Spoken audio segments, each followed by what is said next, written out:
Muy buenas.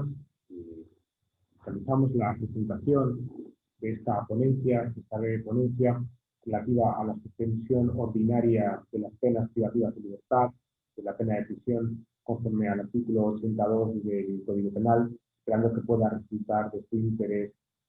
el desarrollo de la misma. Bien, en primer lugar, y con carácter previo a introducirnos en lo que es el artículo 82 del Código Penal, sí habremos de poner de manifiesto que no será ese el único sistema de suspensión de la ejecución de las penas al que nos referiremos en el desarrollo de la ponencia, sino que, bueno, citaremos también algunos otros tipos de suspensión extraordinaria que aparecen en el mismo artículo 80 del Código Penal, siquiera para hacerlo un poco más divulgativo y que abarque la figura más ampliamente de la figura de la suspensión ordinaria y extraordinaria, el cumplimiento de la pena privativa de libertad y su condicionamiento a no delinquir en un periodo determinado que se establezca por parte de la institución que acuerde la citada. No obstante, con carácter previo a entrar en la suspensión del cumplimiento de las penas privativas de libertad, sí podemos poner de manifiesto que conforme al Código Penal, y en concreto al artículo 32 del mismo texto, que nos indica que pueden imponerse penas, en arreglo al mismo, con carácter principal o accesorias que pueden ser privativas de libertad, privativas de derecho y multa. Las penas privativas de libertad, que las explicaremos, y concretamente en la pena de prisión, tiene que existe la pena de multa, que es una sanción pecuniaria, que es un sistema proporcional de días multa, y también la pena privativa de derechos, como puede ser la privación del uso de armas, de la tenencia, de la licencia de armas, de el permiso de conducción o el derecho al sufragio pasivo, son penas privativas de derechos. Como decimos, en cuanto a las penas privativas de libertad, se establece en el artículo 35 del Código Penal que estas serán la pena de prisión permanente revisable, la pena de prisión, la pena de localización permanente y la responsabilidad personal subsidiaria por impago de multa, aquella que se deriva del artículo 53 del Código Penal, en virtud del cual el impago de 2 cuotas de multa, es decir, días de multa, se podrá suplir por el cumplimiento de un día de privación de libertad. Por eso, esta responsabilidad personal subsidiaria y el pago de multa supone una pena privativa de libertad, como tal se establece en el artículo 35 del Código Penal. Continuamos ahora sí, entramos ya en lo que es la materia propia de la suspensión de la ejecución de la pena privativa de libertad, de la pena de prisión, ¿sí? Y lo haremos conforme al artículo 82 del Código Penal, como dije anteriormente, en lo que se refiere a la suspensión ordinaria, sin dejar de lado que existen otros tipos de suspensión extraordinaria que también pasaremos en puntillas por ello, pero que los citaré para su conocimiento. Pues bien, no obstante, sin perjuicio de los requisitos que se establecen en el citado artículo 82 del Código Penal, no podemos dejar pasar por alto lo que nos indica el artículo 80.1 del Código Penal, que serán aquellos elementos que tienen que tener necesariamente siempre en cuenta cuando estamos hablando de suspensión del cumplimiento de la pena de prisión. Y se nos dice en el artículo 80.1 del Código Penal que los jueces y tribunales adoptarán la suspensión mediante resolución motivada, no es arbitraria, tiene que estar fundada. Pero ojo, no es obligatorio cuando se den los requisitos proceder a la suspensión de la pena, porque los jueces magistrados, los jueces y tribunales podrán dejar en suspenso la pena privativa de libertad. Luego no es obligatorio, es potestativo, es una facultad. Con carácter ordinario serán aquellas penas no superiores a 2 años que vendrán condicionadas al no cumplir, a la no comisión de delitos en el periodo de suspensión que se nos indique, además de poderlo condicionar a otras medidas que haremos mención más adelante y que se establecen en el artículo 84 del Código Penal. También se nos dice que el elemento a tener en cuenta es que el cumplimiento de la pena que se trata de suspender no es necesario para evitar la comisión de futuros delitos, porque la espada de Damocles que tenemos encima de la suspensión, pues, si usted comete un nuevo delito durante el periodo de suspensión, conllevará que tenga que cumplir la pena que le ha sido suspendida. Por tanto, esa espada de Damocles, o sea, combinación al cumplimiento futuro de la pena será suficiente para entender que con la suspensión de la pena se debe de cumplir el objetivo propio de la misma y no es necesario el ingreso en un establecimiento penitenciario. Nos dice también el artículo 80.1 del Código Penal que es necesario valorar las circunstancias del delito cometido, su gravedad, su trascendencia, las circunstancias personales del penado, también el alcance social que tiene el delito, porque hemos visto que en determinados supuestos de no suspensión de la pena ha sido por alcance social de los hechos y la relevancia social de los mismos. Todos hemos conocido penas no superiores a 2 años de prisión que no han sido suspendidas en personas de arriba público, como es el caso hiperconocido del Mantoja, como es el caso de Jaume Matas. También se le tienen en cuenta las circunstancias personales del penado, sus antecedentes, así como la conducta posterior al hecho, el esfuerzo que haya realizado para reparar el daño o el perjuicio que haya causado, las circunstancias familiares y sociales que concurran en él, las personas que tengan a su cargo, etcétera, son elementos que tenemos que tener en cuenta, así como los propios efectos que nos quepa esperar de la propia suspensión de la ejecución y del cumplimiento de las medidas que son impuestas, que serán aquellas que a las que haremos mención en el artículo 80.4 del Código Penal. Pues bien, partiendo de que estos elementos tienen que dar en todo caso, ahora veamos cuáles son los requisitos que se han de dar para que podamos llegar a solicitar y a que se nos otorgue la suspensión del cumplimiento de la pena de prisión, no entrar en prisión, si se dan estas circunstancias. Primero, que el condenado haya delinquido por primera vez. Esto es que se trate de un delincuente primario, no de un delincuente habitual. Si fuese delincuencia habitual, parece obvio que no se debe de acudir al instituto de la suspensión de la pena, porque no tiene efecto, no tiene ningún efecto positivo ni para él ni para la sociedad, que no se cumpla con la pena y con los fines de la pena, así como la reinserción y la reeducación del sujeto. ¿Bien? Entonces, en primer lugar, es importante que el condenado haya delinquido por primera vez con unas excepciones, o más que excepciones, no debiendo tener en cuenta las condenas previas que hayan sido por delitos imprudentes o por delitos leves. No se deberán tener en consideración. Obviamente, tampoco se deben tener en cuenta aquellos antecedentes que estén cancelados o que, dado el tiempo transcurrido, sean cancelables. ¿Sí? Y en último lugar, en esta excepción, tampoco debemos tener en cuenta aquellos antecedentes relativos a delitos que por su naturaleza no tienen relevancia para la comisión de hechos futuros, es decir, no son de una gravedad extrema o muy importante, y por su naturaleza no nos vienen a indicar que por haber cometido este delito se vayan a cometer otros delitos en el futuro. En el caso muy recurrente es la conducción bajo la influencia de las bebidas alcohólicas. Bien. La segunda de las condiciones que se han de dar para que podamos acudir al Instituto de la Suspensión Ordinaria de la Pena es que la suma de las penas o que la pena impuesta no sea superior a 2 años, sin tener en cuenta en estos casos las penas que se puedan derivar del impago de multa, como hemos mencionado anteriormente, en el artículo 53. Las 2 cuotas impagadas de multa que se producen en un día de privación de libertad no se deberán tener en cuenta a los efectos del cálculo del cómputo de los 2 años de la duración de la pena que se trata de suspender. Entonces, podemos encontrar con penas que individualmente consideradas y sumadas no exceden los 2 años, o con una única pena que individualmente no excede los 2 años. En esos casos se podrá acudir a suspensión ordinaria. Podremos dejar de ingresar en prisión con si se nos ha impuesto una pena de esas características, siempre y cuando, obviamente, lo cometamos delitos en el periodo de suspensión de la pena, periodo al que haremos mención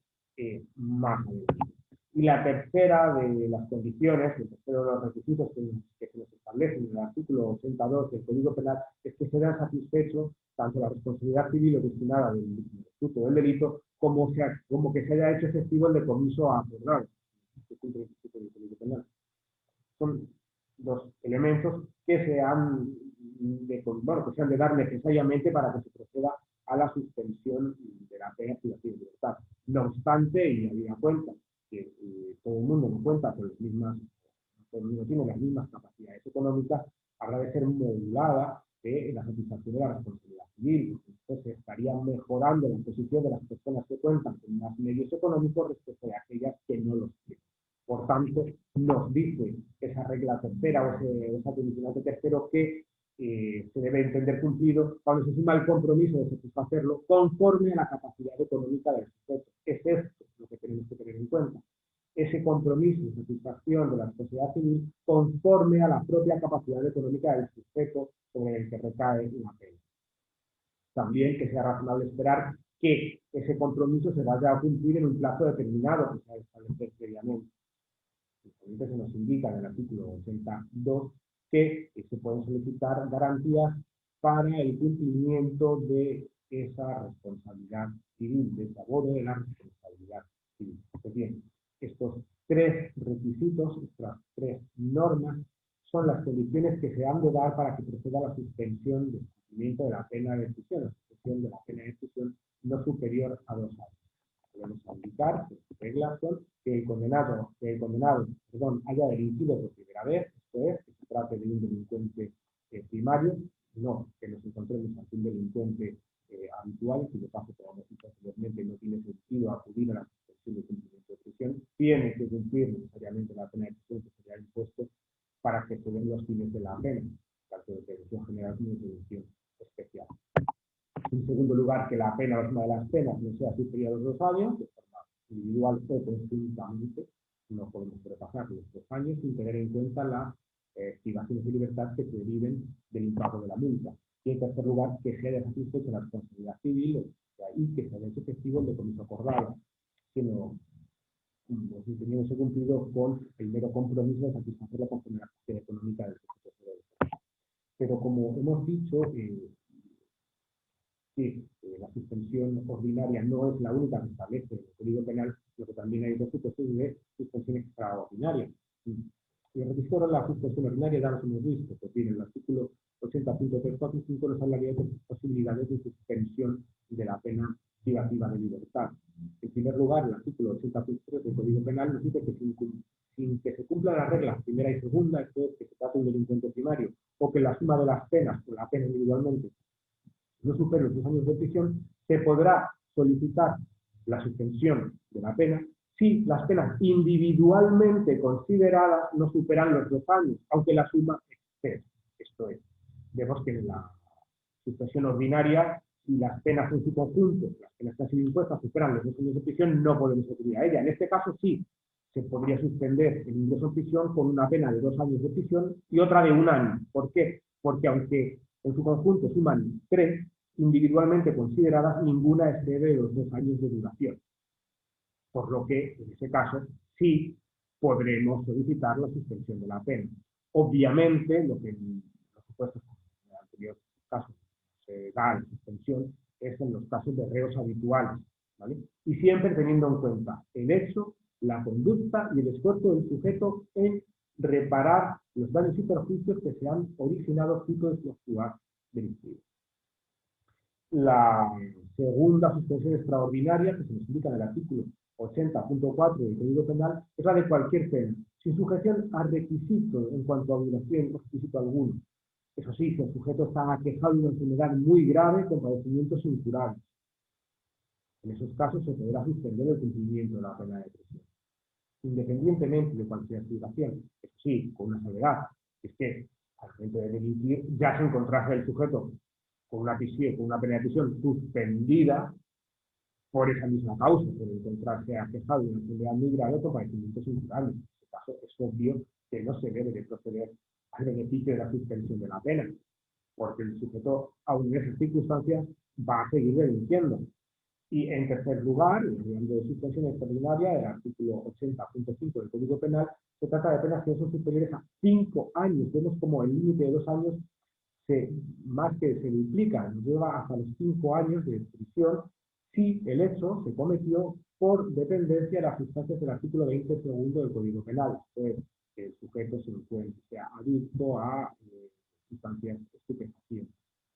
En este caso siempre es necesario el sometimiento del mismo tratamiento deshabituador y que siga ese tratamiento. De esta forma que si el tratamiento se interrumpe o se logra las actividades propias del mismo, se deje sin efecto esa suspensión, bien, se revoque la suspensión de la pena de prisión, el sujeto ingrese en el establecimiento penitenciario. Bien, en cuanto al caso de suspensión, hemos dicho que la pena de prisión no se cumplirá y en su caso será suspendida. La suspensión será por un plazo determinado en el que el sujeto no podrá delinquir. Si en ese periodo el sujeto delinque, tendrá que cumplir con la pena de prisión, que por supuesto que por cumplir la la misma. Y nos dice el artículo 81, estos efectos, que el plazo de suspensión será de 2 a 5 años para las penas privativas de libertad no superiores a 2 años. Esto es, nos han puesto una pena de prisión de 1 año y 8 meses, se nos podrá suspender condicionado a no cometer un nuevo delito en un plazo, por ejemplo, de 3 años. Bien, esto lo consiste el artículo 81, pero dice que en el caso de la suspensión hubiese sido acordada de conformidad con lo dispuesto en el apartado 5, el artículo anterior, que es el artículo 80, lo que hemos dicho de los 5 años, el plazo de suspensión será de 3 a 5 años. Es obvio que se establece que el plazo mínimo no pase de 2 a 3 años, la cuenta que se debe estar en un tratamiento deshabituador y que el plazo que está suspendido, o que la pena que está suspendida es de una duración es mucho más importante que la de los años, hablando de la decisión de hasta 5 años de duración. Es obvio que el límite menor, en cualquier caso, es el mínimo anterior al que se establece en el artículo 61 como condicionante para que se dé esa suspensión. Bien, además, el artículo 84 del Código Penal, que la suspensión se podrá condicionar al cumplimiento de determinadas medidas, como es que se lleve a cabo el acuerdo que se haya alcanzado por las partes en virtud de una mediación penal, que se lleve a efecto el pago de una multa que haya sido impuesta como condicionante para la suspensión del ingreso en prisión. En tercer lugar, que se realicen determinados trabajos en beneficio de la comunidad. Son medidas que se pueden poner como condicionantes para la suspensión, de tal forma que si no se llevan a efecto, no se establezca la suspensión de la pena de prisión y se va a cumplir. También nos indica el artículo 84 que estamos en el supuesto de denuncia de género doméstica. El pago de la multa solamente podrá imponerse cuando conste acreditado que entre ellos no existen relaciones económicas derivadas de una relación conyugal de convivencia o filiación o de la existencia de una descendencia común. Así, fruto de todo lo indicado,